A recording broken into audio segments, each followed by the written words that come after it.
What's up, everybody? I'm David Hain. Welcome to episode 92 of the A to D from Addict to Disciple podcast. I'd like to give a big shout out to our new listeners from Kranja, Slovenia. That brings our total up to 54 countries. If you want to help us reach more people in more countries, just subscribe, follow, and share the link with your friends. Or click on the support link in this episode's description. Your donation of any amount could change a life. When we come back, we'll get into this episode entitled Desperation or Inspiration. Welcome back to episode 92 of the A to D from Addict to Disciple podcast entitled Desperation or Inspiration. I'd like to start out with a quote by Robert Schuller, an American pastor and author who hosted the television show The Power Hour for 40 years. He said, "Tough times don't last, tough people do." So today I'd like to look at what makes us tough. Do we get tough out of desperation or inspiration? And is one better or worse than the other one? You see, typically when I meet someone caught in the snare of addiction, or in a prison or in a homeless shelter, when they begin to talk about their past, they talk about the tough times. And as they look at their current situation, they see themselves as stuck in tough times.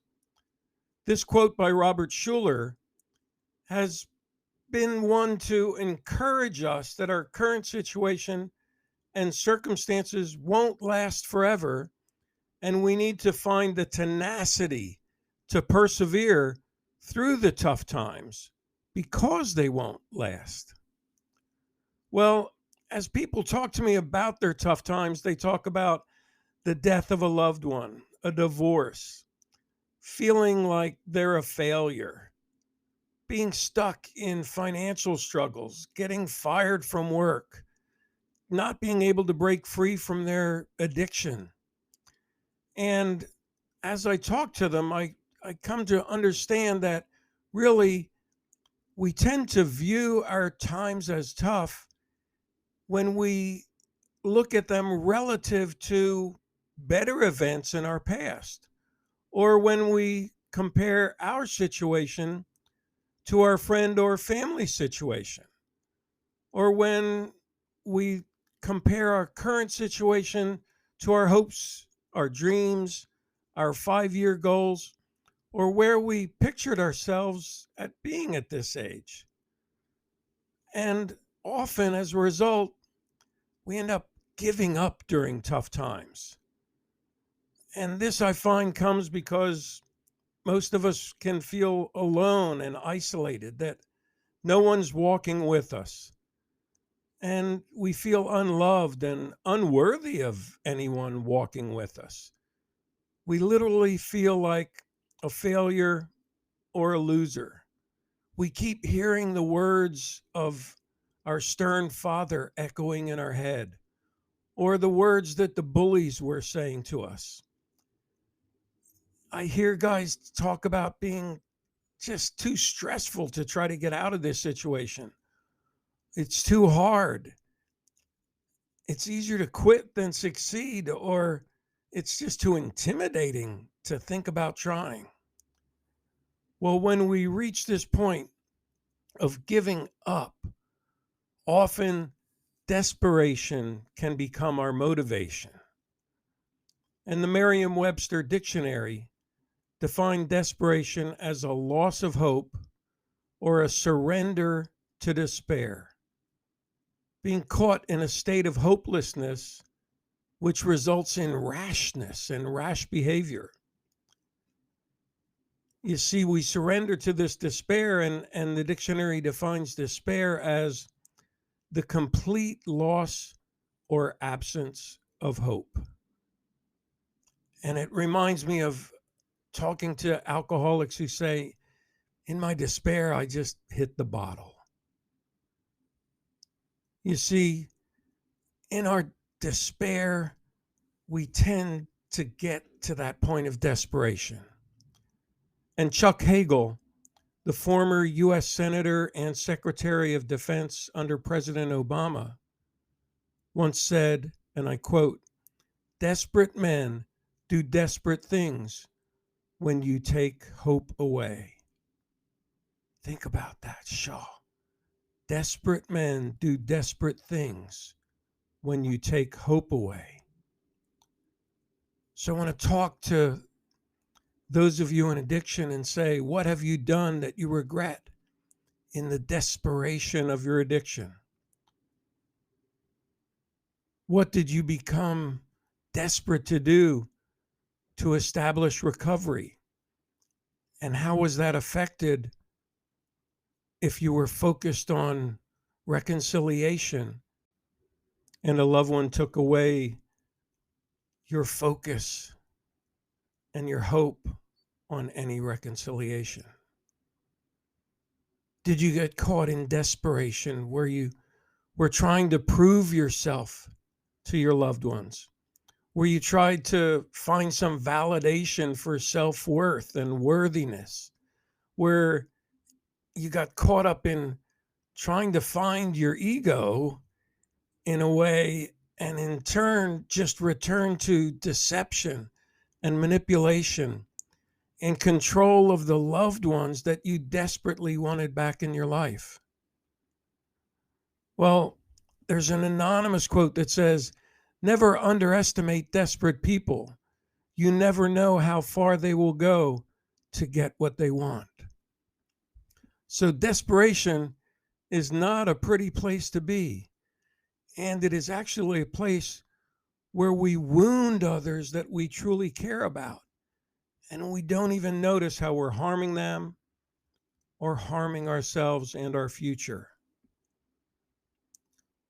Well, U.S. speaker and author of self-help books, Tony Robbins, once said, "In life, you need either inspiration or desperation."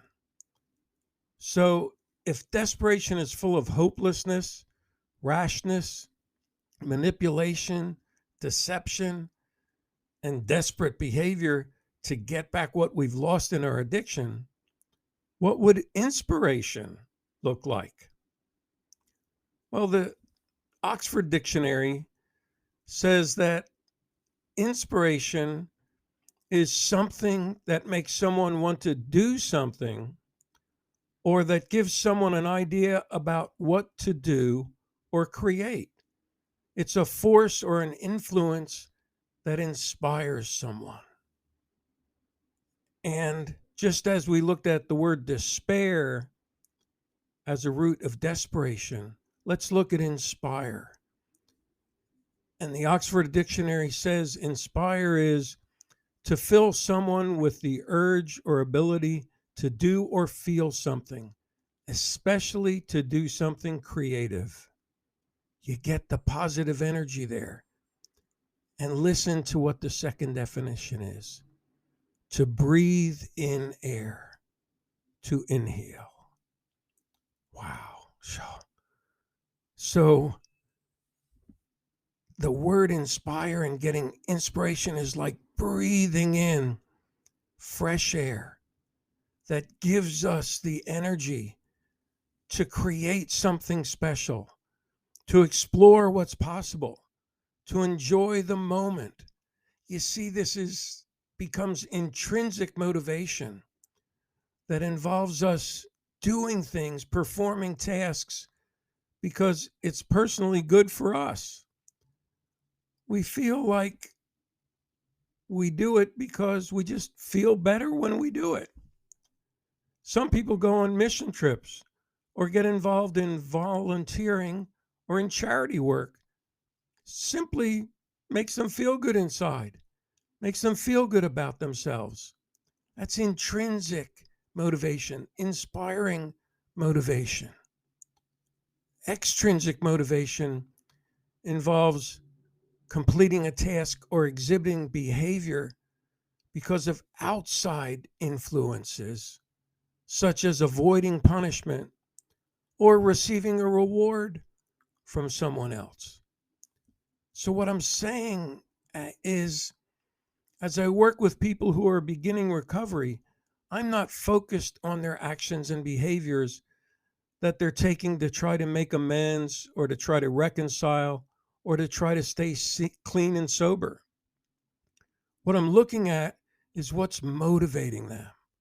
Are they doing these things just in hopes of getting a reward from someone that they wounded in their addiction? Or are they doing them because they are truly transforming inside? A character transformation, a moral regeneration, a rewiring of their whole value system? Are they seeking to become the man they always knew or hoped they could be?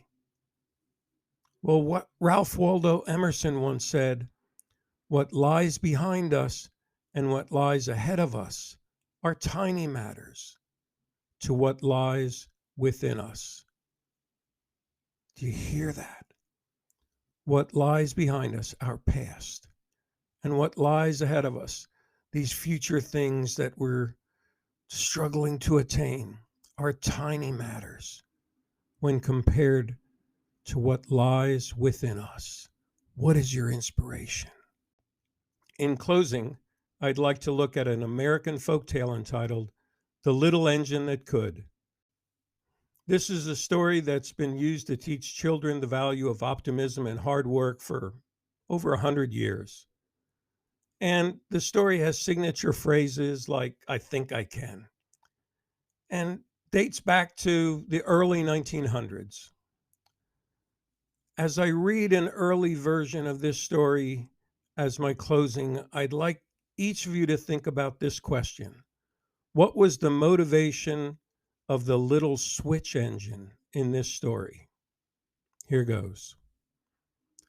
A little railroad engine was employed about a station yard for such work as it was built for, pulling a few cars on and off the switches. One morning, it was waiting for the next call when a long train of freight cars asked a large engine in the roadhouse to take it over the hill.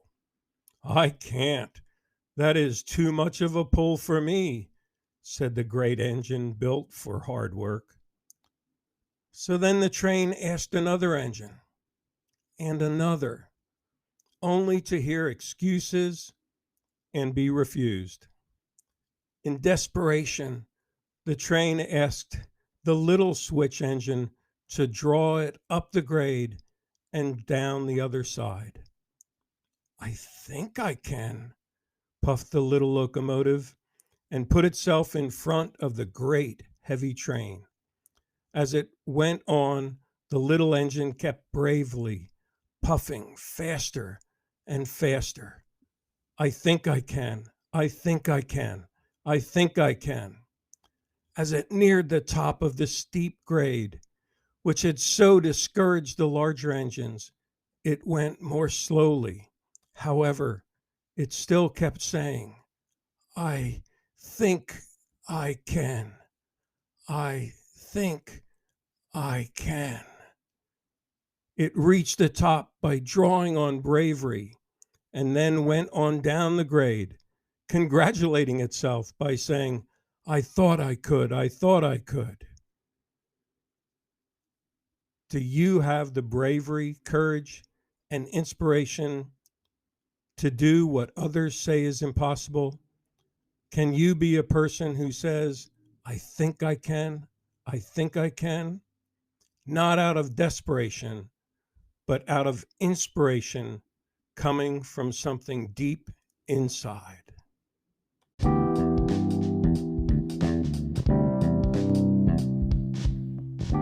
Thanks for listening to this episode of the A to D from Addict to Disciple podcast.